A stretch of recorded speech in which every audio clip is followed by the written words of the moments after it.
안녕하십니까. 셰프 팩토리의 강민구입니다. 2021년도 출제 경향에 맞춘 한식 조리기능사 필기 실전 모의고사 그 6번째 시간을 시작하도록 하겠습니다. 1번 문제로 들어가겠습니다. 상수도와 관계된 보건 문제가 아닌 것을 물어봤네요. 예, 상수도는 먹는 물을 얘기하는 거죠. 예, 수도열.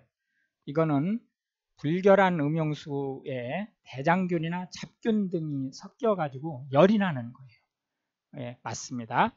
반상치는 수돗물에 우리가 그 치아 보호를 위해서 불소를 약간량을 섞는데요. 불소량이 너무 많이 섞여 가지고 치아에 점점 이렇게 변색이 오는 그런 것을 반상치라고 하니까 맞는 말입니다. 레이노드 병이라고 하는 것은 국소 진동에 의한 수지 백색증, 즉 굴착기라든지 이런 거를 장시간 이제 사용함으로써 오는 질환이거든요. 이거는 물하고 관계 없는 거다라고 해서 3번이 답이 되겠죠. 수인성 감염병은 뭐 말 자체가 벌써 물이 그 원인이 되는 감염병이라고 한 거니까 당연히 상수도와 관련된 거다라고 하는 것을 알 수가 있겠습니다. 2번 문제로 들어가겠습니다. 사용이 허가된 산미료는 무엇인가? 예, 구연산. 이게 산미료죠. 산미료는 신맛이 나게 해서 에피타이저 기능을 하게 하는 그런 것들이죠. 예, 이거는 답이 되겠습니다. 계피산, 이거는 이제 시나믹산이라고도 하죠. 예, 착향료예요. 산미료가 아니고 말톨 역시 착향료로 허가가 되어 있다. 초산에틸, 이거는 에스티르라고도 하고요. 역시 착향료로 허가가 되어 있는데 이거는 이제 수지로도 이제 쓸 수 있고 건강 기능식품의 기능성 식품으로 식품 요소로 향료 추출물로도 허가가 되어 있는 게 초산에틸이다라고 말씀드릴 수가 있겠습니다. 계속해서 3번 문제로 가시겠습니다. 황색 포도상 구균에 의한 식중독 예방대책으로 적합한 것을 물어봤어요. 1. 토양의 오염을 방지하고 특히 통조림의 살균 처리를 철저히 한다. 이건 통조림 하면 클로스트리디움 보툴리넘입니다. 이거는 아주 시험에 자주 나기 때문에 꼭 기억을 하고 계셔야 됩니다. 쥐나 곤충 및 조류의 접근을 막아야 한다. 이 말 자체는 맞는 말이에요.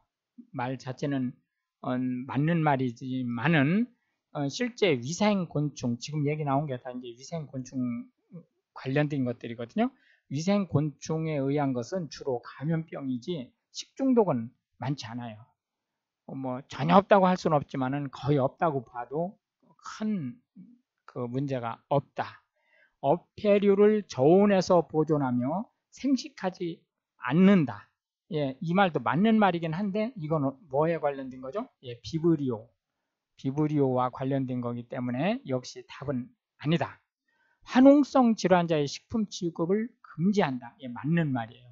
화농성이 고름 같은 거 나는 그런 질환이죠.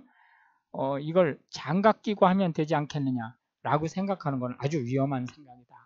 해서 무조건 장갑 끼고 일하실 생각하지 말고 화농성 질환이 생기면 완치될 때까지 판매용 음식을 취급하시면 안 된다. 이렇게 말씀을 드릴 수가 있겠습니다.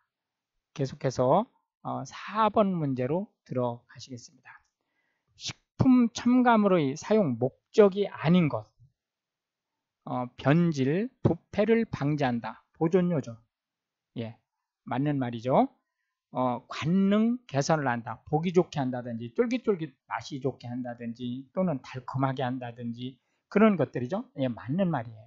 질병 예방. 예, 이거는 기본적으로 질병 그 예방은 사실은 그 일부 좀 허용되는 것으로 볼 수도 있는데요. 기본적으로 질병이라든지 또는 치료라는 말이라든지 또는 의약품이라는 말이 들어가면 일단 이거는 식품 관련된 것에서는 문제가 있는 답으로 체크하고 가시는 게 안전합니다. 그러니까 일단 이거는 체크를 해놓고 품질 개량, 유지, 품질을 개량하거나 품질을 유지하기 위한 것 맞는 말이네요. 그러니까 실제 3번이 답이 되겠습니다. 특히 이게 예방이 아니고 치료 이런 말이 나왔으면 이건 무조건 답이 되는 거예요. 그 다음에 이제 5번 문제로 들어가 보시겠습니다. 채소류를 매개로 감염될 수 있는 기생충이 아닌 것이 무엇이냐라는 질문이네요. 예, 회충. 당연히 채소로 감염되죠. 가장 흔한 것 중에 하나니까요. 유구조충. 예, 이거는 채소류로 매개되는 게 아니죠. 유구조충 하면은 조금 흔히 들을 수 없는 얘기이기 때문에 이걸 좀 더 좀 쉬운 말로 하면 이 조충은 우리가 흔히 듣는 말로 촌충이에요. 촌충. 그리고 유구라고 하면 갈고리라는 뜻이거든요. 갈고리가 있다 그런 뜻이에요. 이 구가 유하다라고 하는 거니까 그래서 이걸 우리가 갈고리 촌충이라고 얘기를 하는 겁니다. 이거는 돼지고기를 통해서 감염이 되는 거다. 구충, 예, 우리가 이걸 구충 12장충이라고 그래요. 12장충만 구충에 있는 건 아니에요. 구충 여러 가지가 물론 있긴 하지만 그러나 대표적인 게 12장충이다. 역시 채소를 통해서 감염된다. 편충, 채소가 주원인은 아니지만 역시 채소를 통해서 감염될 수 있는 게 편충이다라고 보실 수가 있겠습니다. 해서 계속해서 6번 문제로 넘어가겠습니다. 보거와 모시, 조개를 섭취했을 때 식중독을 유발하는 독성 물질을 순서대로 나열하는 것을 물어봤어요. 컴마를 중심으로 해서 앞에는 보거, 뒤에는 모시조개를 얘기했다는 거죠. 엔테로톡신, 이거는 황색 포도상 구균에서 나오는 거죠. 사포닌, 이건 인삼을 먹었을 때 나오는 독성이에요. 물론 이 사포닌은 독성보다는 건강성이 더 많죠. 그러나 양을 많이 먹었을 경우 얘는 문제가 있을 수 있다. 사람이 목숨이 경각에 달할 수 있죠. 테트로도톡신, 보거, 독 맞죠? 예, 베네루핀, 모시조개, 굴, 바지락 이런 데서 연유되는 독이 맞습니다. 답이 2번이 되겠죠. 테트로도톡신은 보거가 맞는데 듀린이 문제가 있죠. 이건 수수. 엔테로톡신 이거는 황색 포도상 구균이라고 했죠. 앞에서. 예, 아플라톡신 이거는 주로 땅콩이라든지 이런 데서 발생하는 곰팡이다 라고 볼 수가 있겠습니다. 계속해서 7번 문제로 들어가겠습니다. 히스타민 함량이 많아 가장 알레르기성 식중독을 일으키기 쉬운 어육이 뭐냐라고 물어봤네요. 넙치, 대구, 가다랑어, 도미 중에서 답은 3번입니다. 이거는 뭐 긴 설명이 필요 없을 것 같아요. 바로 8번으로 넘어가겠습니다. 다음 중 잠복기가 가장 짧은 식중독. 잠복기 하면 황색 포도상 구균이에요. 황색 포도상 구균은 아무리 길어도 3시간 이내에 발생합니다. 살모넬라균은 12시간 내지 36시간, 장염 비보리오는 6시간 내지 20시간, 장구균 이거는 이제 5시간 내지 10시간 정도로 추정을 할 수 있는데요. 장구균하고 관련된 자료는 그렇게 많지 않아요. 그렇기 때문에 약간의 이의가 있을 수 있습니다. 그러나 이제 대략 5시간 내지 10시간 정도로 말씀드릴 수가 있겠습니다. 계속해서 9번 문제를 보시겠습니다. 어육의 초기 부패 시에 나타나는 휘발성 염기질소의 양. 이것도 뭐 긴 설명이 필요 없어요. 초기 부패 양은 30 내지 40mg%다 라고 말씀드릴 수가 있겠습니다. 이거는 뭐 암기해야 될 사항이기 때문에 그냥 넘어가고 10번으로 가겠습니다. 식품 첨가물의 사용 목적과 이에 따른 첨가물의 종류가 바르게 연결된 것은 이 문제네요. 1. 식품의 열량 강화를 위한 것. 여기서 열량 강화, 열량은 에너지죠. 예, 에너지를 강화하는 것은 식품 첨가물로 절대로 쓸 수가 없습니다. 즉 열량 강화나 질병 치료용으로는 식품 첨가물로 절대로 쓸 수 없다라고 말씀드릴 수 있겠고요. 착색료는 뭐죠? 예, 이건 원래 그런 색깔이 아닌데 염색을 하는 것을 착색료라고 한다. 발색료는 원래 그런 색깔인데 더 예쁘게 내는 것. 2번 식품의 관능을 만족시키기 위한 것. 이 관능이 뭐예요? 예, 관능은 오감을 만족시키는 거죠. 보기 좋게 한다든지 또는 맛이 있게 한다든지 이런 거니까 조미료는 관능을 만족시키기 위한 것으로 답이 맞다. 식품의 변질이나 변폐를 방지하기 위한 것. 이거는 네, 보존료죠. 예, 보존료. 감미료는 뭐예요? 감미료는 설탕 이런 거. 그러니까 단맛이 나게 하는 것을 감미료라고 한다. 4번 식품의 품질을 개량하거나 유지하기 위한 것. 이거는 품질 개량지라고 있어요.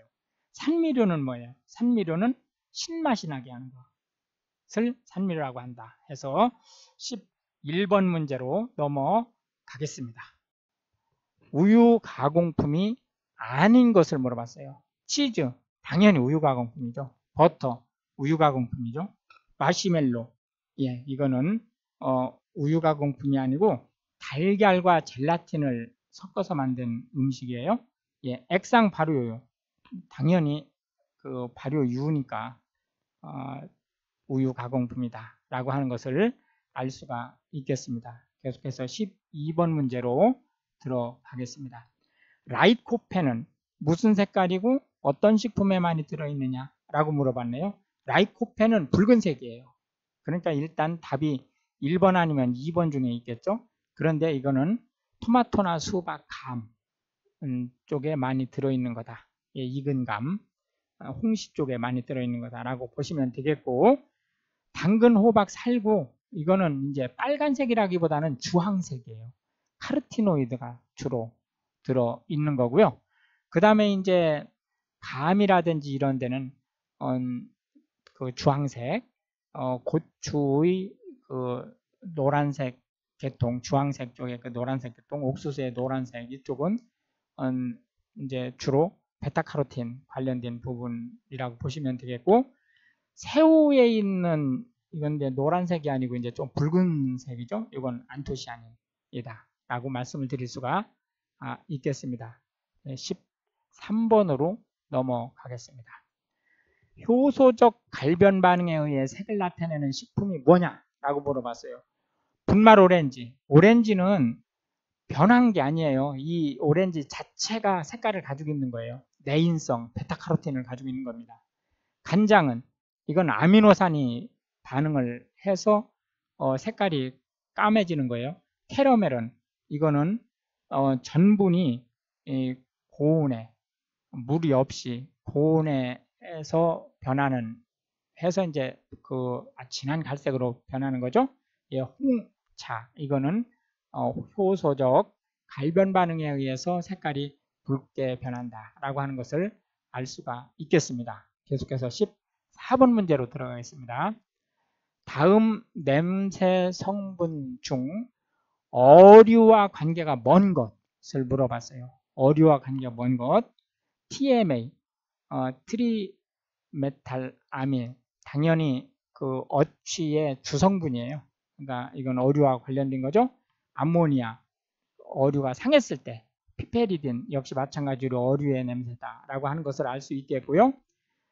다이아세틸은 이게 밥이 뜸들 때 나는 그런 냄새예요.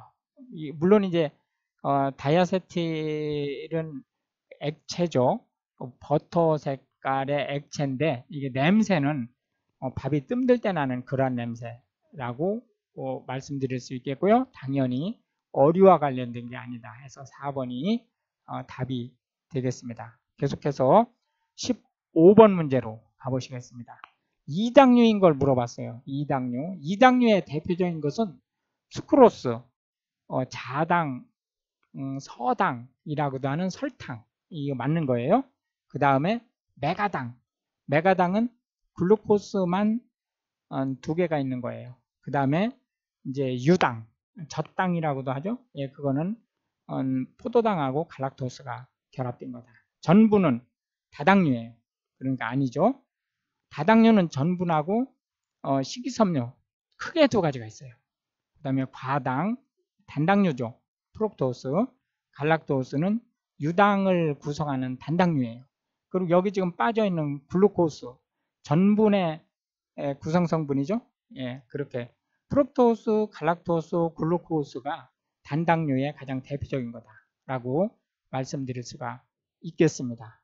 계속해서 16번 문제로 들어가겠습니다.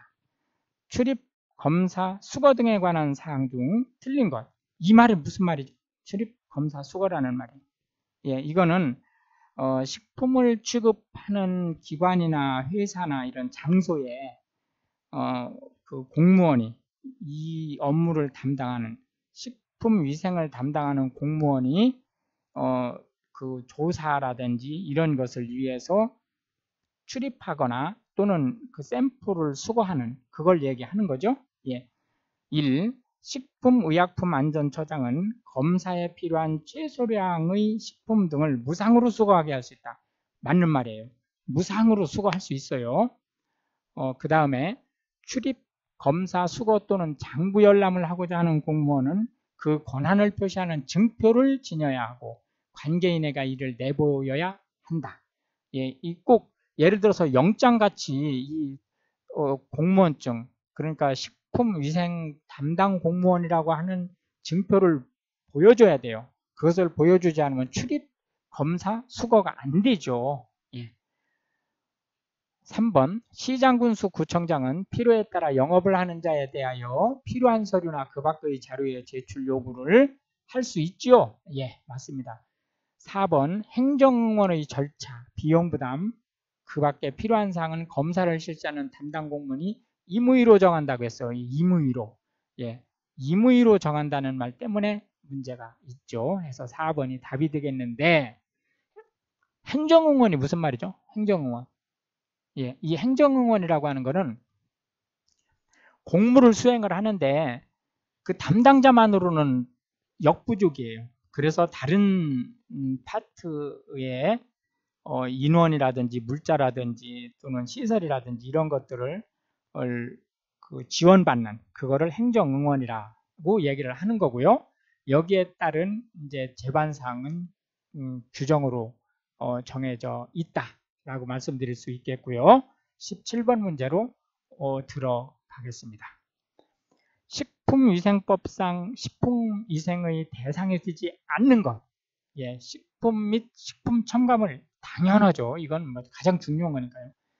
의약품 하면 식품위생하고는 무조건 관계없어요. 그러니까 이건 일단 답이 되겠고 식품, 용기 및 포장 당연히 되는 거죠. 예, 식품, 기구 예, 되는 겁니다. 그런데 참고로 이 기구는 조리라든지 이런 거하고 관련된 기구예요. 예를 들어서 농부가 식품 원료를 생산하기 위한 뭐 홈이라든지 이런 거는 아니에요. 또는 어부가 그 갈치를 잡는 데 쓰는 낚시라든지 이런 거는 여기에서 얘기하는 기구가 아니다 라고 하는 것을 말씀드릴 수가 있겠고요. 계속해서 18번 문제로 들어가겠습니다. 다음 중 식품위생법상 식품위생의 대상이 뭐냐라고 물어봤어요. 식품, 여기 약품 때문에 틀린 거예요. 조리법, 조리시설, 여기 기구, 용기, 포장은 맞는 거예요. 그런데 조리법하고 조리시설이라는 말 때문에 틀린 거예요. 사실은 조리법하고 조리시설이 이 식품위생법 내용에는 포함되어 있는 거죠. 내용에는. 그러나 이제 형식상에는 빠져 있는 거다. 역시 조리법 단체급식도 마찬가지예요. 형식에는 빠져 있는 거예요. 기구, 용기, 포장은 맞는 말이죠. 예, 식품 첨가물, 기구, 용기, 포장. 예, 이게 4번이 답이 되겠습니다. 그래서 계속해서 9번으로 넘어가겠습니다. 공중보건학의 목표에 관한 설명으로 틀린 것을 물어봤어요. 첫째, 건강유지. 맞는 말이죠. 제일 중요한 거예요. 질병 예방. 이게 이제 우리가 좀 신경을 써야 될 부분인지 이런 부분들이에요. 뭐냐면은 식품 위생하고 관련돼서는 질병 관련된 말이 나오면 일단 의심을 해야 돼요. 근데 이거는 공중보건학이기 때문에 질병을 예방하는 것은 이건 맞는 말이다. 아주 중요한 역할 중에 하나예요. 공중보건학에. 그러나 치료는 안 돼요. 치료는 안 된다. 그래서 답이 3번이 되겠습니다. 지역사회 보건 수준을 향상시키는 것. 이건 제일 중요한 역할 중에 하나죠. 예, 계속해서 20번 문제로 들어가겠습니다. 눈 보호를 위해 가장 좋은 인공 조명 방식은, 예, 이거는 많은 설명이 필요 없어요. 간접 조명, 100% 간접 조명이 제일 좋습니다. 예, 계속해서 21번으로 가시겠습니다. 전분에 대한 설명으로 틀린 것은 아밀로이드와 아밀로펙틴의 비율이 2대 8이다. 이게 맞긴 맞는데요. 이게 맞긴 맞아요. 그런데 그 시험을 보시는 지금 이제 방법에 대한 거를 말씀드리는 거예요. 이거는 맞는 말이긴 한데 세모를 쳐놓고 가세요. 이제 설명 좀 이따 다시 하겠습니다. 식혜, 엿은 전분의 효소작용을 이용한 식품이다. 맞죠? 예. 동물성 탄수화물로 영양을 공급한다. 전분은 식물성이에요. 동물성은 글리코겐밖에 없습니다. 그러니까 일단 답이 3번이 되네요. 그러면은 이제 이걸 맞는 거로 보시는 거예요. 가열하면 팽윤되어 점성을 갖는 게 전분의 성질 맞죠? 예. 왜 이게 이제 문제가 될 수 있느냐면은 아밀로이드와 아밀로펙틴이 2대 8로 섞여 있는 것만 전분이 아니에요. 아밀로이드는 하나도 없고 아밀로펙틴이 100%일 수도 있습니다. 지금 현재 이거는 매전분을 얘기하는 거고요. 찰전분은 아밀로이드가 안 들어있어요. 그렇기 때문에 이제 이거를 세모를 해놓으라고 얘기한 건데, 이 뒤에서 더 확실한 답이 나왔으니까 얘는 맞는 거로 하고 넘어가면은 되겠습니다. 22번으로 가겠습니다. 다음 중 전분이 노화되기 가장 쉬운 온도. 예, 그건 냉장 온도예요. 냉장고 온도가 몇 도예요? 0도에서 10도. 그러니까 냉장고 온도죠. 예, 냉장고 온도에서 노화가 가장 쉽게 됩니다. 그러니까 0도에서 5도 사이가 답이 된다라고 말씀드릴 수 있겠고요. 65도 이상이 되면 노화가 잘 안 돼요. 그래서 이제 우리가 전기밥통, 보온밥솥 이런 거 있잖아요. 거기에 보면은 이제 65도 이상 유지를 하는 걸 원칙으로 한다. 이렇게 말씀드릴 수가 있겠습니다. 23번. 유지의 산패도를 나타내는 값으로 맞는 것. 맞는 것만 지금 짝지어진 걸 물어봤어요. 비노학과. 이거는 산패도하고는 관계없어요. 이거는 이제 지방산과 알코올로 가수 분해되는 성질을 물어보는 거예요. 이 비누화가 뭐예요? 우리가 그 빨래비누 이런 비누 만드는 거를 얘기하는 거예요. 예, 이거는 지방산과 알코올로 가수 분해되지 않는 지방은 비누를 만들 수 없는 거예요. 예, 요오드가는 뭐죠? 요오드가도 산패도하고는 관계 없어요. 요거는 건성률을 얘기하는 건성률. 이제 건성률은 불포화도하고 관계 있습니다. 그러니까 불포화 지방산이 얼마나 많으냐를 물어보는 거예요. 그러니까 요오드가 아니라고 그랬죠? 아세틸가는 뭐냐? 아세틸가는 유리 하이드록시기가 얼마나 많은지를 물어보는 건데요. 이거는 산패지수가 돼요. 예, 유리 하이드록시기가 많으면 산패가 의심되는 기름입니다. 그러니까 사실은 얘는 맞는 거예요. 얘는. 근데 요오드가 때문에 답이 안 되는 거죠. 과산화물과, 예, 지질 자동산화의 양이에요. 비누학과 이건 아니라 했죠. 예, 얘는 지금 맞는 거예요. 얘는. 그 다음에 산가, 이건 뭐 당연한 거죠. 과산화물과는 맞는다고 그랬죠. 그러니까 이거는 4번이 답이 되겠습니다. 산가는 산패를 직접적으로 측정하는 거예요. 해서 24번으로 넘어가겠습니다. 달걀을 삶은 직후 찬물에 넣어 식히면 노른자주의 암녹색의 황화철이 적게 생기는데 그 이유가 뭐냐고 물어봤어요.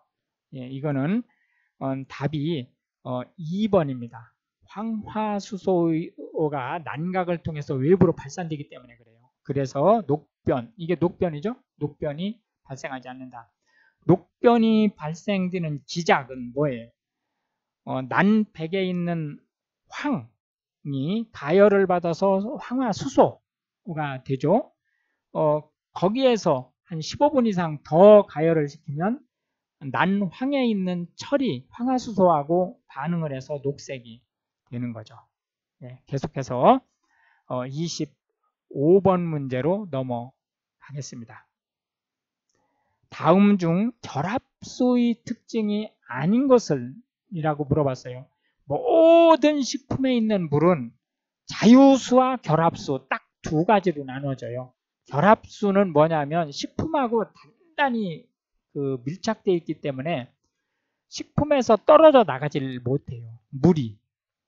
자유수는 예를 들어서 채소라든지 이런 거를 수확해가지고 믹서라든지 이런 데 갈았다. 그랬을 때 녹즙이나 이런 걸로 빠져나오는 물, 이거를 우리가 자유수다 이렇게 얘기하는 거예요.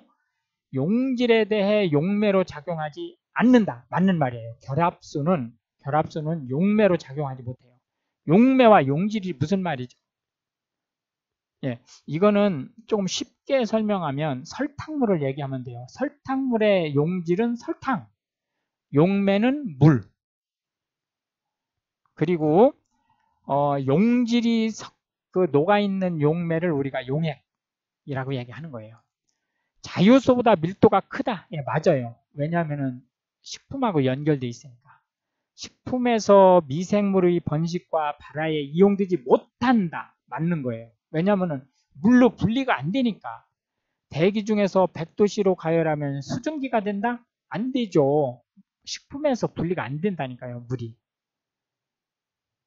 그러니까 이거는 결합수가 아니고 4번은 자유수를 얘기하는 거다라고 말씀드릴 수가 있겠습니다. 26번으로 넘어가겠습니다. 알칼리성 식품에 대한 설명으로 옳은 것을 물어봤어요. 예. 소듐, 포타슘, 칼슘, 마그네슘 등이 많이 함유되어 있는 식품. 예, 이거는 알칼리성 식품이에요. 이건 1번이 맞는 겁니다. 황, 인, 염소가 많이 함유되어 있다. 산이죠, 산. 이건 황산, 인산, 염소, 염산이잖아요. 산이 많이 함유되어 있으니까 산성식품이죠. 당질, 지질, 단백질 이거는 산성식품의 대표적인 식품이에요. 곡류, 당질이죠. 육류, 지질 및 단백질이죠. 치즈, 단백질하고 지질, 특히 지질이죠. 예. 치즈는 이제 우유로 만드는 거니까요. 그러니까 역시 4번도 산성식품이다 라고 말씀드릴 수 있겠습니다. 근데 참고로 한 가지, 채소는 상관이 없는데 과일은 우리가 리트머스 시험지로 테스트를 해보면 분홍색이 나와요. 그 얘기는 무슨 얘기예요? 산성이란 뜻이죠. 그러면 우리가 과일을 산성식품이라고 하나요? 알칼리성 식품이라고 그러죠. 예, 그 이유는 음식이 섭취된 이후에 알칼리성 작용을 하기 때문에 우리가 과일은 알칼리성 식품이라고 한다라고 말씀드릴 수가 있겠습니다. 27번 문제로 들어가겠습니다. 25g의 버터가 내는 열량을 물어봤어요. 자, 25g의 버터래요. 그런데 이 중에 수분이 20%가 있대요. 수분은 열량을 안 내니까 이거는 계산할 필요 없죠. 예, 지방이 80%가 포함되어 있대요. 그러면은 25g 중에 0.82 지방이라는 얘기죠. 그러면 얼마예요? 58, 40, 282, 20이네요. 20g이네요. 20g. 그죠? 20g. 곱하기 이 지방은 g당 9kcal를 내요. 그러니까 20 곱하기 9는 180이 되겠네요. 네, 3번이 답이 되겠습니다. 계속해서 28번 문제로 들어가겠습니다. 대두에 관한 설명으로 틀린 것을 물어봤어요. 대두가 뭐죠? 대두가? 예, 우리가 종콩이라고 그러죠. 그 노란 콩. 콩 단백질의 주요 성분인 글리시닌은 글루불린에 속한다. 맞는 말이죠? 예. 아미노산의 조성은 메티오닌, 시스테인이 많고 라이신, 트립토판이 적다. 예, 완전히 엉뚱한 말이에요. 이 대두의 아미노산 조성은 류신, 이소류신, 페니랄라닌, 발린, 트레오닌, 라이신이 많아요. 그러니까 이건 완전히 틀린 말이다. 날콩에는 트립신 저하제가 함유되어 생식할 경우에 단백질 효율을 저하시켜. 맞습니다. 그래서 이걸 엔티트립신이라고 합니다. 4번 두유에 염화만 마그네슘이나 탄산 칼슘을 첨가하여 단백질을 응고시킨 것이 두부이다. 예, 맞는 말이에요. 계속해서 29번 문제를 보시겠습니다. 다음 중 과일, 채소의 호흡작용을 조절하여 저장하는 방법은 뭐냐? 예, 이거는 게스 저장법입니다. 요거를 우리가 CA라고도 얘기를 해요. CA 저장법. 건조법은 뭐죠? 이건 수분 활성도를 낮춰서 저장하는 거죠. 냉장법은 효소나 세균을 작동하지 못하도록 온도를 낮게 유지하는 거죠. 예, 통조림법은 세균이나 그 효소를 죽이고 비활성화 시킨 거죠. 하고 호흡을 못하게, 호흡을 적게 하게가 아니에요. 아예 못하게 하는 게 통조림 저장법이다. 가스 저장법은 이산화탄소를 대폭 늘리고 산소를 대폭 줄이고 수분을 대폭 줄이고 그 다음에 온도를 낮게 유지한 것을 이제 가스 저장법이다 라고 얘기할 수 있겠고요. 수분은 뭐 대폭 줄였다고 얘기는 할 수 없고 적정 수준으로 얘기를 하면 될 것 같아요. 30번으로 넘어가겠습니다. 열에 의해 가장 쉽게 파괴되는 바이타민. 예, 이거는 바이타민 C가 나올 때는 바이타민 C가 1차 대상이에요. 이게 없을 때는 이제 뭐 B1이라든지 이런 거를 이제 얘기를 하면 되는데 이 문제는 문제를 맞추게 하려고 낸 문제예요. 바이타민 C는 통상적으로 이거는 이제 물에 녹는 거고요. A, E, K는 물에 녹지 않는 거거든요.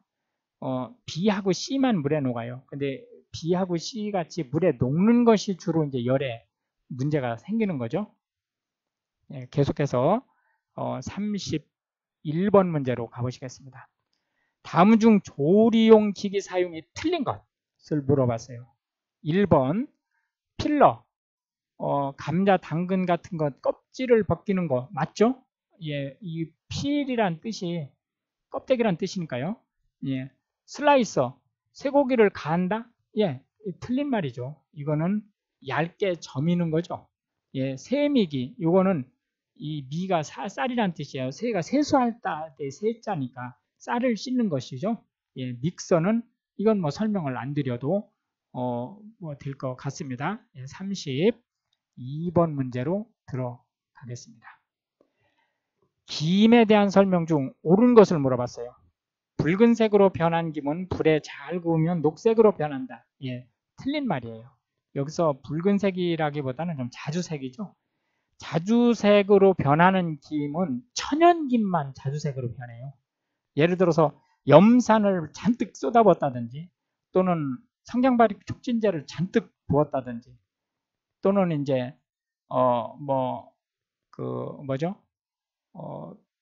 방부제를 지나치게 이제 많이 사용을 했다든지 이랬을 경우에는 색깔이 김의 색깔이 까맣습니다. 까맣고 반들반들 빛나요.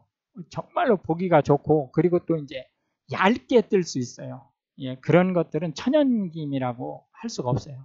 예, 그런 김들은 자주색으로 변하지 않습니다. 건조김은 조미김보다 지질 함량이 높다. 이건 문제가 있죠. 그 김은 지질 함량이 많은 것이 1%예요. 많은 것이 1%. 그러니까 건조김이 조미김보다 지질 함량이 더 많은 건 말이 안 되죠. 왜냐하면은 김을 조미할 때는 주로 들기름을 치고 거기에다 소금을 입히는 거잖아요.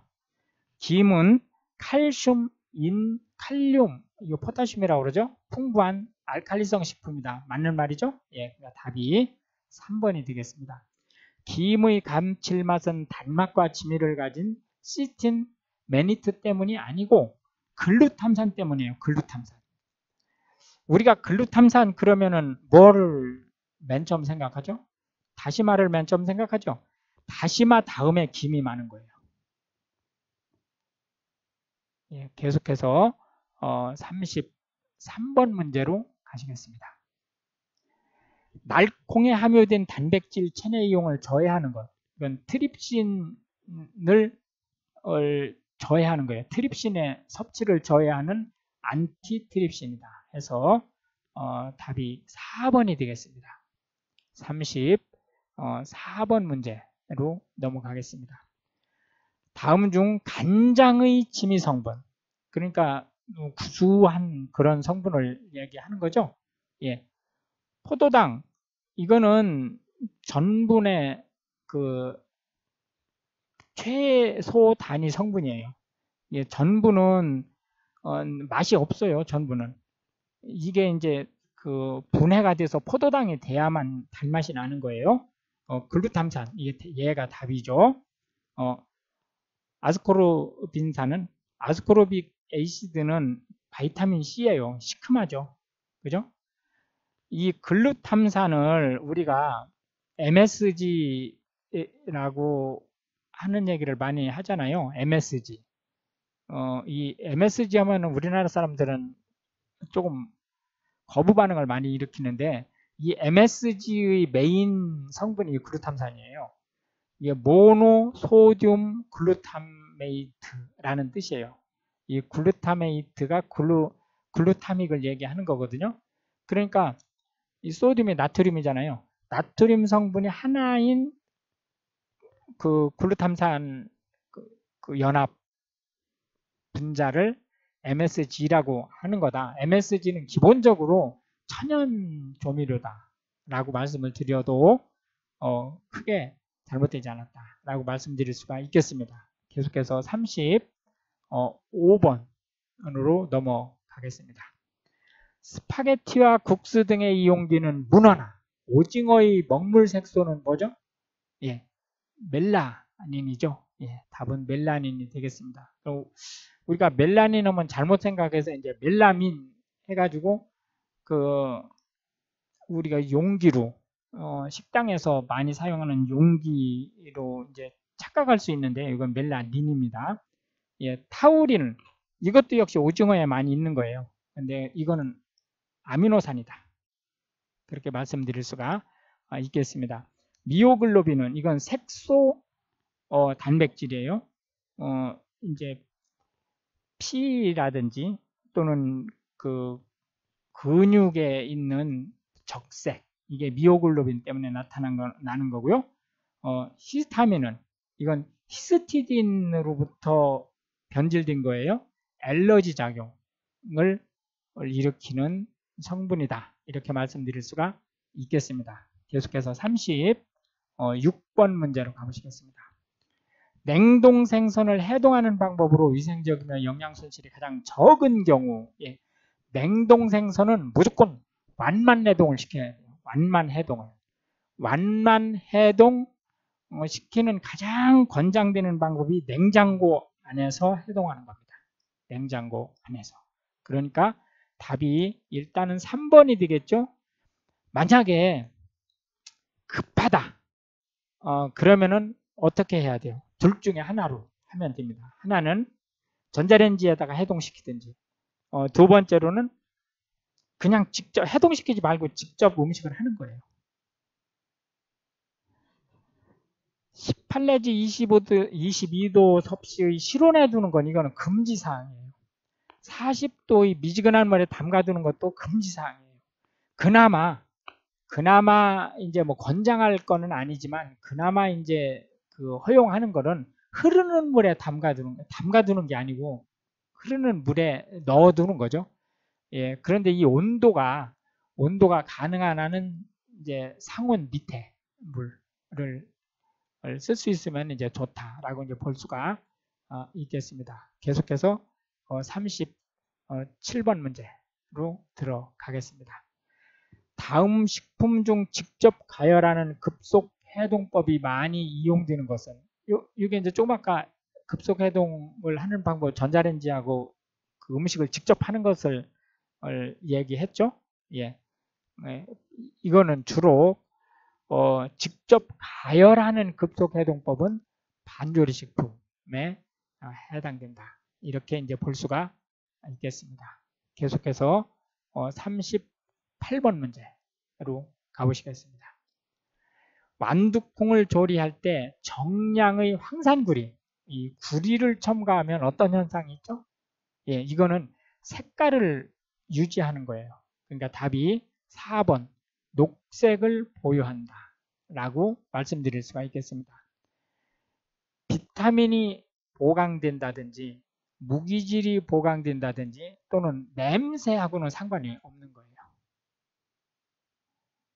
계속해서 39번으로 넘어가겠습니다. 버터의 특성이 아닌 것을 물어봤어요. 1. 독특한 맛과 향기. 그렇죠? 예, 그래서 음식에 풍미를 주죠. 예, 맞습니다. 이제 우리가 이거 스톡이나 이런 거 만들 때도 양식에서는 이제 쓰죠. 예, 냄새를 빨리 흡수함으로 밀폐하여 저장해야 된다. 맞는 말이죠. 그래서 그 케이스를 뚜껑을 열어놓거나 또는 이제 버터는 종이로 많이 포장을 하잖아요. 그 종이를 열어놓으면 안 돼요. 냉장고 같은 데 넣을 때. 유중 수적형이다. 유중 수적형이라고 하는 거는 이게 유화제에 의해서 기름과 물이 섞여 있는데 물이 주로 섞여 있고 물이 그리고 그 가운데 기름이 이렇게 들어있는 거를 수중 유적형이라고 해요. 수중 유적형. 그런데 버터처럼 메인이 기름이고 그 중에 물이 이렇게 점점 들어가 있는 거를 유중 수적형이다. 이렇게 얘기를 하는 겁니다. 그러니까 이건 유중 수적형 그럼 기름이 많은 거예요. 수중 유적형 그러면 물이 많은 거예요. 예, 성분은 단백질이 80% 이상이다. 지질이 80% 이상이에요. 지질이. 예, 최소한 80%고요. 대부분 한 85% 정도 됩니다. 40번 문제 보시겠습니다. 달걀의 열 응고성에 대한 설명 중 옳은 것을 물어봤어요.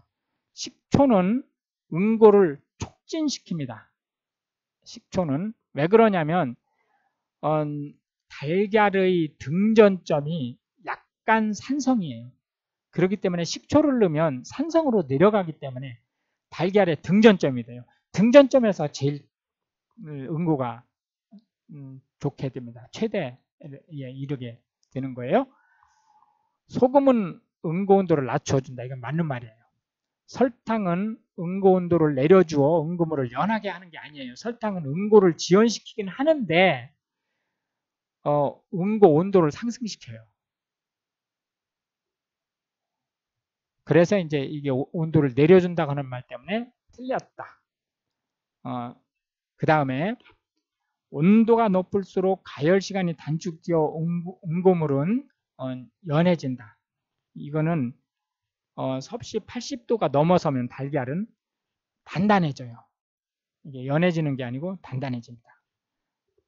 특히 한 섭씨 60도나 70도 정도에서는 난백이 응고가 돼도 젤리처럼 말랑말랑해요. 탄력이 있고. 그런데 80도가 넘어서면 노른자고 흰자고 다 딱딱해진다. 이제 이렇게 보실 수가 있겠습니다. 계속해서 41번 문제로 가시겠습니다. 대상 집단의 조직체가 급식 운영을 직접 하는 경우, 이걸 우리가 직영급식이라고 얘기를 해요. 직영급식.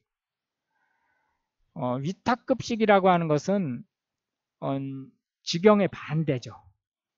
해서 외부 회사나 캐터링 회사나 이런 데 맡기는 거예요. 준 위탁급식은 사람은 직영을 해요. 그리고 레시피라든지 재료를 조달한다든지 하는 거는 위주를 주는 거예요. 협동조합급식은 이 위탁급식 중에 하나예요. 그러니까 외부에 일을 맡기는데 그 일을 맡는 그 조직이 협동조합으로 구성되어 있다라고 이제 보시면 되겠습니다. 42번 문제를 보시겠습니다. 쌀을 지나치게 문질러서 씻을 때 가장 손실이 큰 바이타민은, 이건 역시 마찬가지로 긴 설명이 필요 없어요. 바이타민 A, 바이타민 B1이 그 가장 손실이 많이 된다. 왜 그러냐면 지금 현재 여기서 지나치게 문지른다고 하는 거는 뭐 그 그릇에다가 넣어놓고선 쌀을 막 문지르는 게 아니고 물에 붓고선 지금 씻는 거잖아요. 물에 붓고. 그러니까 물에 녹는 바이타민이 문제가 되는 거죠. 그렇기 때문에 A, D, E, K는 지용성이에요. 그러니까 물에는 씻어도 녹지 않습니다. B하고 C만 물에 녹는 거예요. 이게 수용성이에요. 그렇기 때문에 답이 2번이 된다. 이렇게 말씀드릴 수가 있겠습니다. 43번을 보시겠습니다. 덩어리 육류를 건열로 표면에 갈색이 나도록 구워 내부의 육즙이 나오지 않게 한 후 소량의 물, 우유와 함께 습열 조리하는 것. 이거는 복합조리를 지금 물어보는 거예요. 복합조리, 이 문제. 기가 막힌 문제입니다. 그렇기 때문에 답은 브레이징이 되겠습니다. 이건 양식에서 나올 수 있는 문제인데요. 최소한의 범위 내에서 알아둘 거로 보시면 되겠습니다. 우선 스튜잉은 뭐죠?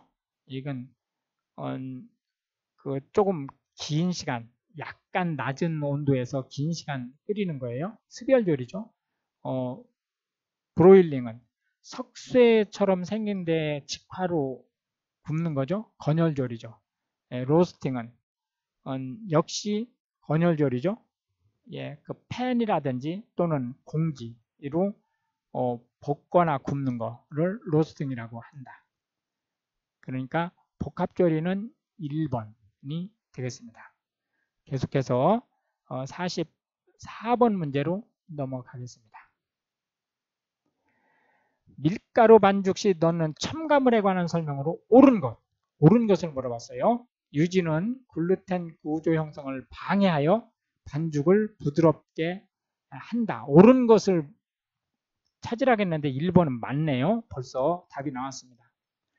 소금은 글루텐 형성을 강화시켜요. 연화시키는 게 아닙니다. 설탕은 글루텐 조직을 파괴해요. 치밀하게 하는 게 아니에요.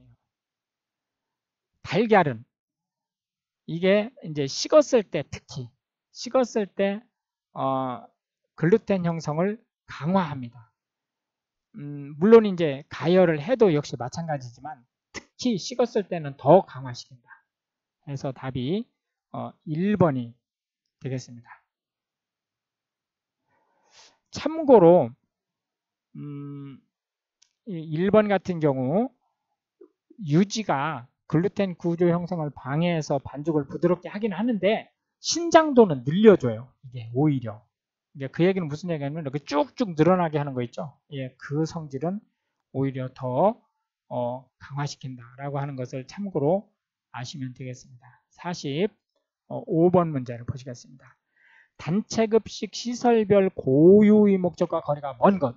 학교급식, 학생들을 대상으로 하죠. 그렇기 때문에 편식교정 기능이 있는 거예요. 병원급식, 환자를 대상으로 하죠. 그러니까 건강회복이나 치료가 되는 거예요. 치료가. 병원 급식이기 때문에. 산업체 급식, 작업 능률 향상시키죠. 당연히. 예를 들어서 점심시간에 식당 찾아 산만리를 한다든지 이런 일이 없잖아요. 군대 급식, 복지 향상 기능이 없는 건 아니에요. 없는 건 아니지만 이게 이제 이렇게 학교, 병원, 산업체하고 군대 급식이 가장 큰 차이점이 뭐냐면 1, 2년을 3끼를 줄기차게 급식으로 먹는다는 거예요. 그 얘기는 무슨 얘기냐면 건강관리, 영양관리, 안전성 관리를 가장 중요하게 여겨야 된다는 거죠. 예, 그래서 4번이 답이 되겠습니다. 46번 문제로 넘어가겠습니다. 당근 등의 녹황색 채소를 조리할 경우 기름을 첨가하는 조리 방법을 많이 쓰는데 그 이유는 이건 긴 설명이 필요 없어요. 지용성 바이타민의 흡수를 촉진하기 위해서 그렇다.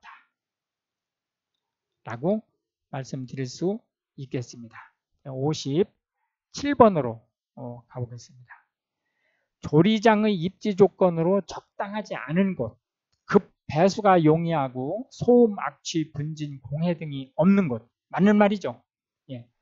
사고 발생 시 대피하기 쉬운 곳.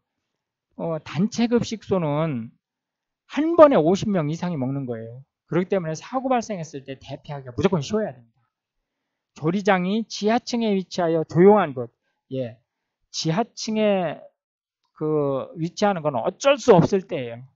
그러나 기본적으로 환기나 제습이 안 되면 건강에 문제가, 위생에 문제가 있죠. 그렇기 때문에 지하는 권장하지 않는다.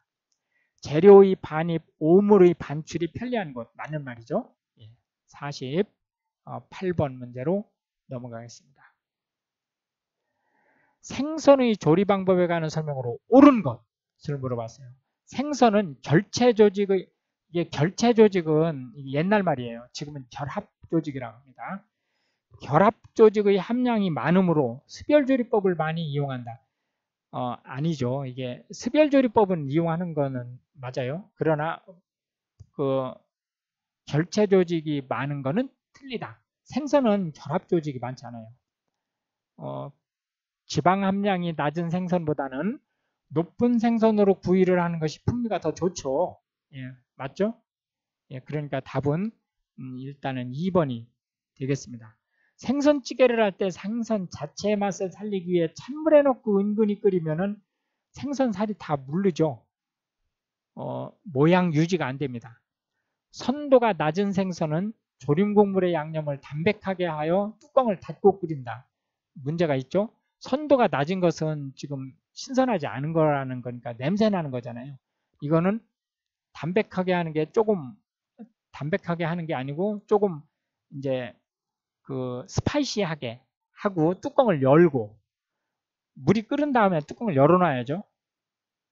49번 문제로 넘어가겠습니다.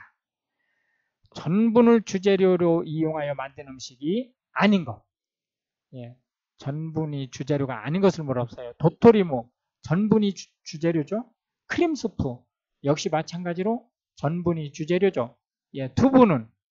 두부는 전분이 주재료가 아니고 단백질이 주재료죠. 그러니까 3번이 답이 되겠고, 죽은 당연히 쌀이 주재료니까 전분이죠. 50번 문제로 넘어가겠습니다.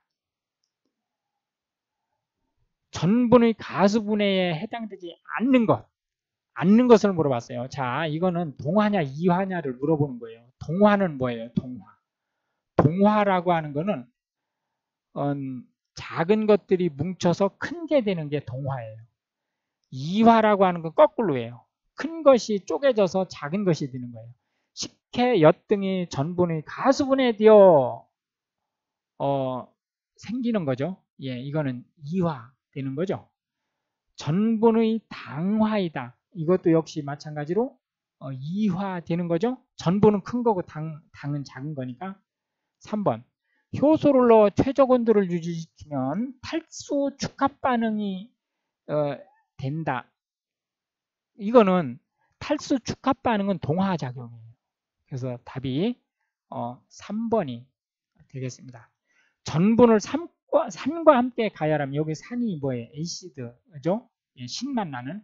가열하면 가수분해 되어 당이 된다. 맞는 말이에요. 이게 대단히 중요한 거예요. 4번이. 지금 일반적으로 4번은 잘 알려져 있지 않은 거예요. 그런데 그 병원에서 환자가 의식이 없는 환자라든지 또는 그 음식을 섭취하는데 문제가 있는 환자라든지 이럴 경우에 덱스트린이라는 것을 써요. 덱스트린 전분입니다. 전분. 이 4번이 전분을 덱스트린으로 바꿔주는 기능이에요. 그건 이제 그냥 참고로 알고 계세요. 51번 문제 보시겠습니다. 다음 중 미역에 대한 설명 중에서 틀린 것을 물어봤어요. 틀린 것. 미역은 알칼리성 식품이 맞죠? 예, 맞는 말이에요. 갈조류 맞죠? 예, 미역 당연히 갈조류죠. 칼슘과 요오도가 많죠. 알긴산은 주요한 열량원이다. 예, 이 틀린 말이에요. 알긴산은 다시마라든지 미역 그 미끈미끈한 거 있죠? 예, 그거에 해당되는 거예요. 이거는 식이섬유성이에요. 그렇기 때문에 열량원으로 쓰일 수가 없다. 예, 52번 문제로 넘어가겠습니다. 적요리의 전 처리 방법으로 틀린 것을 물어봤어요. 전은 뭐 부침개, 적은 그 조금 스테이크처럼 약간 두껍게 해서 고기를 이제 널쩍하게 자른 거를 얘기하는 거죠. 단단한 재료는 미리 데친다. 예, 맞는 말이죠. 2번. 동물성 재료는 식물성 재료보다 짧게 손질한다. 이게 문제가 있죠. 왜 그렇습니까? 왜 문제가 있어요, 이게? 2번이. 예, 동물성, 단백질은 가열이 되면 오그러들기 때문에 식물성 재료보다 짧게 하면 더 짧아지죠. 그러니까 식물성 재료보다는 좀 길게 해야만 오그라들었을 때 길이가 같아지죠. 육류나 어패류는 얇게 포를 뜬 후에 소금과 후춧가루로 밑간을 하는 게 맞죠. 파, 마늘, 생강은 곱게 다져서 사용한다. 맞는 말이죠. 예. 계속해서 53번으로 들어가겠습니다. 결체 조직이 가장 많은 쇠고기 부위, 이 결합 조직으로 다 바꿔주세요. 는 무엇인가요? 예, 당연히 사태. 그러니까 여기서 결합 조직이라고 하는 것은 사전적인 의미로 보면 뼈가 있어야 결합 조직이 크게 생긴다고 보시면 돼요. 물론 반드시 뼈가 있어야만 된다고 얘기할 수는 없지만 지금 이제 우리가 이 조리라는 측면에서 볼 때 결합 조직에 문제가 되는 건 질긴 게 지금 문제되는 거잖아요. 그러니까 그거는 뼈하고 관련된 거예요. 그런데 이제 상대적으로 등심이라든지 갈비는 그래도 이제 뼈하고 있긴 한데 그 문제가 결합 조직에서 문제가 좀 덜 되는 거는 꼬리, 뒷다리, 앞다리, 목 이런 거는 움직인단 말이에요. 그렇기 때문에 이게 그 근육이 단단해야 되죠. 그렇지만 이제 뼈에 붙어 있어도 움직이지 않는 부위 또는 뼈가 없는 부위는 상대적으로 결합 조직이 약하다. 이렇게 보시면 되겠습니다. 계속해서 54번 문제로 들어가 보시겠습니다. 김장용 배추를 절일 때 관련이 깊은 현상. 김장 배추를 절인다 그러면 삼투현상이에요. 삼투현상. 팽요는 뭐예요? 전분이 호화되는 거죠. 쌀, 밥할 때. 용출은 뭐죠? 수용성 영양분이 물에 녹는 걸 용출이라고 그러죠? 예. 예를 들어서 국을 끓인다든지 또는 곰탕을 고운다든지 할 때.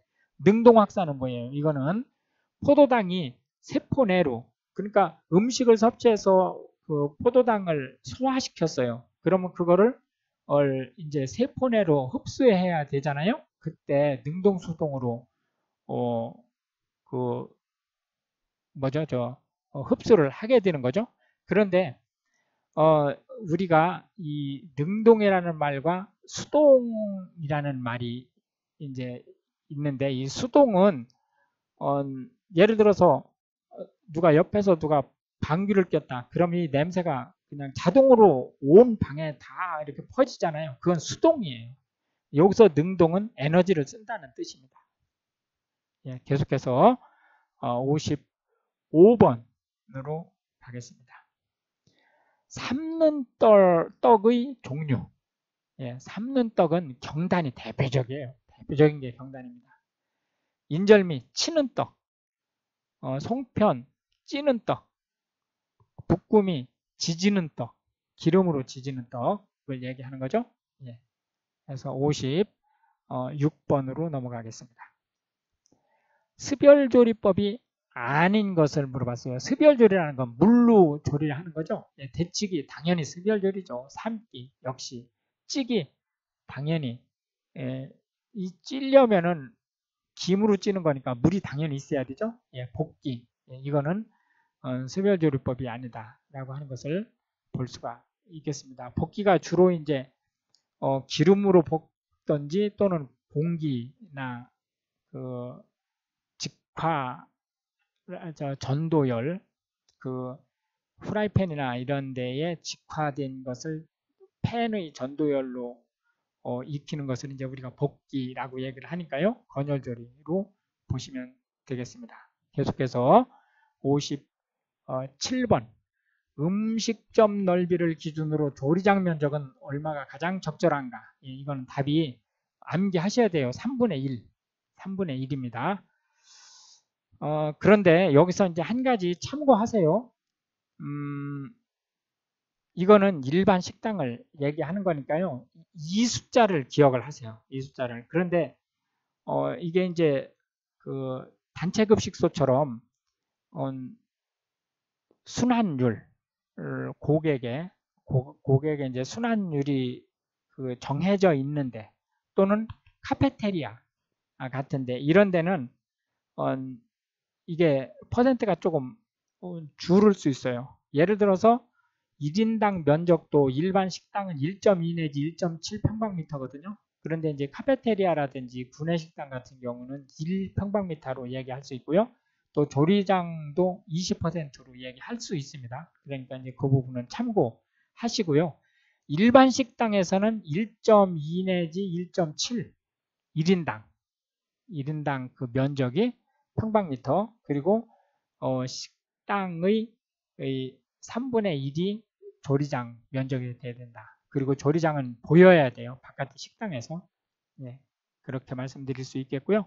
58번으로 넘어가겠습니다. 칼등을 쓰기에 적합지 않은 조리는 뭐냐? 칼등. 등을 지금 쓴다는 게 칼날이 아니고 다질 때 쓸 수 있죠. 등을 얇고 긴 채소의 껍질을 벗길 때 등을 쓸 수 있죠. 단단한 껍질을 자를 때는 이게 더더군다나 단단한 껍질인데요. 등으로 자를 수가 없죠. 생선 비늘 긁을 때 이때는 뭐 가장 많이 쓰는 용도 중에 하나죠. 생선 비늘 긁어낼 때는.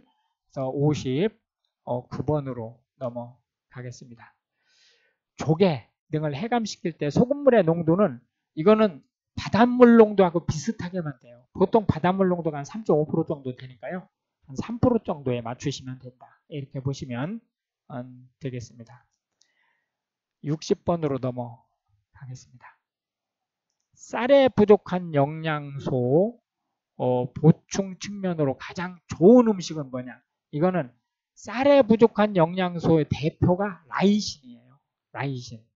그러니까 그 라이신을 보충하기 가장 좋은 거는 콩이에요. 콩. 예, 그렇기 때문에 콩을 넣어서 한 밥이 가장 좋은 거다. 현미밥? 아니에요. 현미밥에도 라이신이 부족한 건 마찬가지예요. 예, 해서 답이 1번이 되겠습니다. 이렇게 해서 이제 오늘 60문제를 다 보셨고요. 긴 시간 함께 해주셔서 감사합니다. 실전 모의고사 7 안에서 다시 찾아뵙도록 하겠습니다. 감사합니다.